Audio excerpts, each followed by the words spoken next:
Bonjour à tous et bienvenue sur votre chaîne YouTube La Société en Jeu. Donc le jeu que je vous présente aujourd'hui c'est Farben. Farben c'est un nouveau jeu sorti cette année, donc en 2019. C'est un jeu qui se joue de 3 à 5 joueurs pour des joueurs de 10 ans et plus et pour des parties d'environ 20-30 minutes. Donc c'est Acting Games qui a édité ce jeu. Alors il n'est pas très connu, alors c'est peut-être parce qu'il est récent et que c'est un tout nouvel auteur, Apolline Jove, qui a fait ce jeu. Par contre c'est vrai qu'il a fait pas mal de bruit cette année en termes de nouveautés. Alors Farben, qu'est-ce que c'est? Alors pour ceux qui connaissent l'allemand, Farben ça veut dire couleur en allemand. Et nous avons toute une panoplie de couleurs. Donc nous avons le résumé ici. Nous avons donc toutes les couleurs habituelles, donc orange, ce qu'ils appellent brun, rouge, orange, jaune, rose, gris, mauve, vert, bleu, plus le blanc qui est autour et le noir qui est écrit sur les mots. Donc nous avons plein de cartes couleurs. Donc nous avons, si nous prenons ici par exemple, nous avons l'orange, le vert, le rouge, le bleu, le violet, le jaune, le rose, le gris, le marron et le blanc ainsi que le noir. Voilà. Et nous avons en plus une carte un petit peu bonus, donc une carte un petit peu arc-en-ciel qui a la possibilité de remplacer n'importe quelle couleur. Donc chaque joueur va avoir toute une panoplie de cartes qui va garder soit en main, soit qui va étaler devant soi. Et nous avons toute une liste de mots. Alors, nous avons des mots.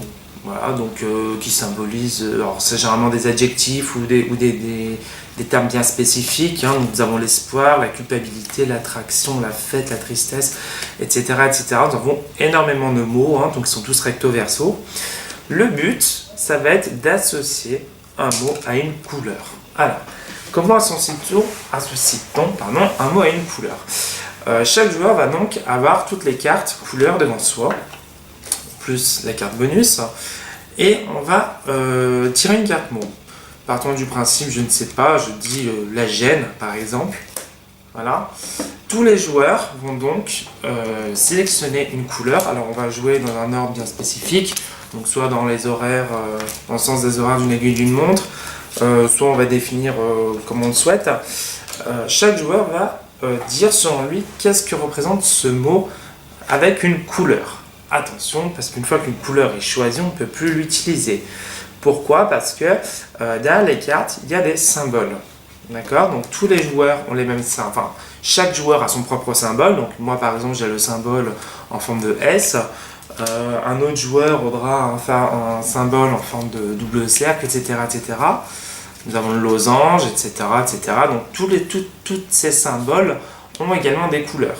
Voilà. À quoi servent les symboles? Ça sert juste à différencier les joueurs.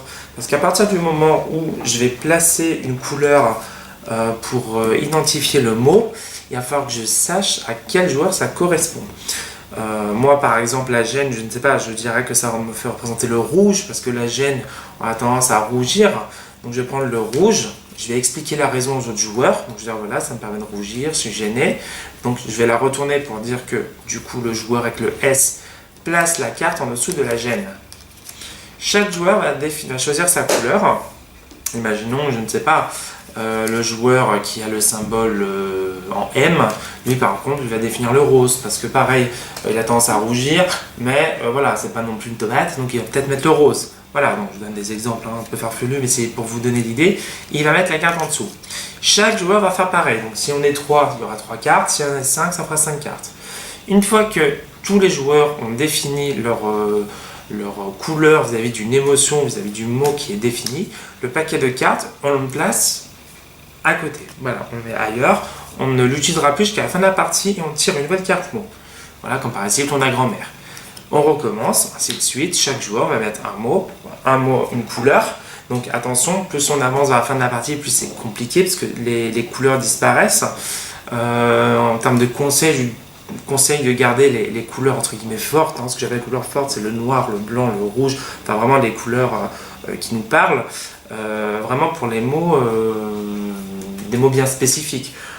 Très souvent, on remarque que le violet, le orange, c'est assez compliqué puisque souvent on remarque que ça ne reflète pas spécifiquement une émotion particulière. Après c'est peut-être un point de vue, mais souvent on remarque que le violet et l'orange ça reste un petit peu tout à la fin.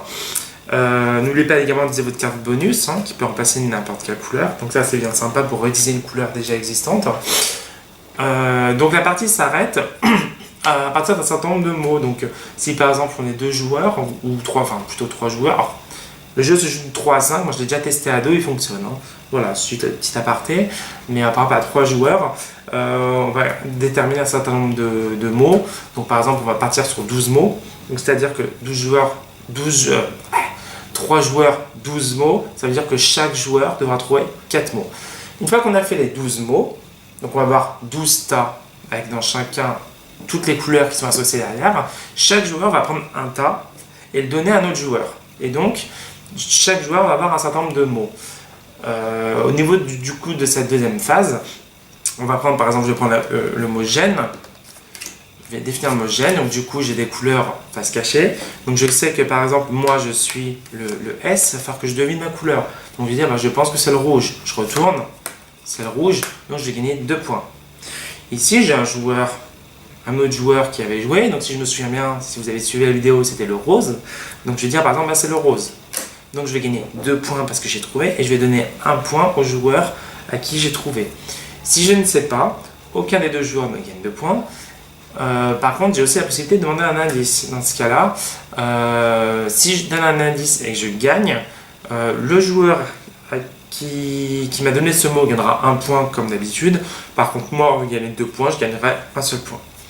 La partie s'arrête une fois que tous les joueurs ont fait leur restitution et on compte du coup le nombre de points. Donc nous avons un petit bloc-notes assez sympathique. Donc nous avons les symboles et en fait on coche des croix à chaque fois qu'on trouve une couleur. Voilà, et celui qui a le plus de points gagne la partie. Ça vaut tout sur Farben. Alors personnellement j'ai bien aimé. Alors c'est vrai qu'on a un thème original. Alors les jeux d'association d'idées sont assez courants, mais généralement c'est plutôt des images, des mots. Là, du coup, on a des mots avec des couleurs. Donc, c'est vrai que fallait le trouver et j'ai trouvé ça assez sympathique. Bon jeu de mémoire, parce que c'est vrai que ça peut paraître simple, mais c'est pas qu'on est 5 joueurs et qu'on joue par exemple avec 15 mots, par exemple. C'est-à-dire que chaque joueur va avoir 3 mots à se rappeler et dans chaque mot, il y aura 5 couleurs. Donc, potentiellement, ça fait quand même pas mal de propositions à se rappeler, sachant qu'on ne choisit pas les mots qu'on doit deviner. C'est toujours les joueurs qui nous donnent les mots. Donc généralement, on va refiler les plus compliqués aux joueurs. Donc bon jeu de mémoire.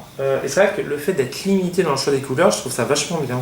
Parce qu'on aura tendance à dire, j'ai toujours refilé le noir, le rouge, le bleu, voilà, enfin les couleurs assez classiques. Le fait de voir quasiment toutes les couleurs, ça nous force à avoir un travail d'imagination et un travail sur le jeu, sur l'ambiance. Même si généralement, comme je l'ai dit, le violet, l'orange, c'est assez compliqué à sortir. Mais voilà, ça permet aussi de se creuser un petit peu plus les ménages.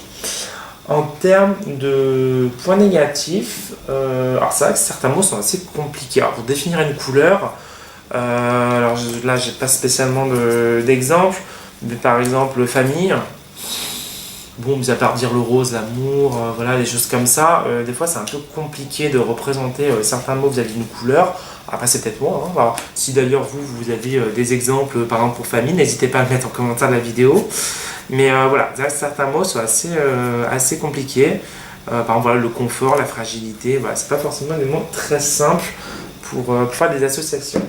Autre point négatif, mais bon, ça c'est relatif à tous les jeux d'ambiance. L'ambiance dépend des joueurs. Alors, moi j'ai déjà sorti ce jeu avec des amis qui ne connaissaient pas le jeu. Autant certaines personnes peuvent aimer, autant on peut entre guillemets s'ennuyer. S'ennuyer parce que c'est vrai qu'il n'y a pas ce côté franche rigolade, il n'y a pas ce côté où il n'y a pas une ambiance de fou quoi. Ça reste un jeu d'ambiance mais qui est couplé à un jeu de mémoire et c'est une ambiance assez calme. Voilà, faut s'y attendre. C'est plus un jeu entre guillemets jeu littéraire. Qui peut être sympathique. Donc pour moi, je devais donner une note à Farben, je donnerais un petit 7 sur 10. Voilà, sympathique à jouer, original, si vous voulez sortir un petit peu des sentiers battus, ça peut être sympa. Voilà, c'est un jeu sans prétention. Et du coup, les parties peuvent se renouveler parce que c'est vrai que On se rend compte qu'au fur et à mesure de la vie, peut-être que pour moi, par exemple, la gêne, ça sera rouge, et puis peut-être que dans quelques années, peut-être que mon avis aura changé, et finalement, ça serait du rose, du vert, du bleu, etc. etc. Donc, c'est vrai qu'on peut se rendre compte que nos goûts et nos couleurs peuvent changer au fil du temps. Voilà, c'est à peu près tout pour Farbonne. Mais n'hésitez pas à laisser un commentaire, me laisser un petit message, un petit like, à commenter ma vidéo. A bientôt, salut!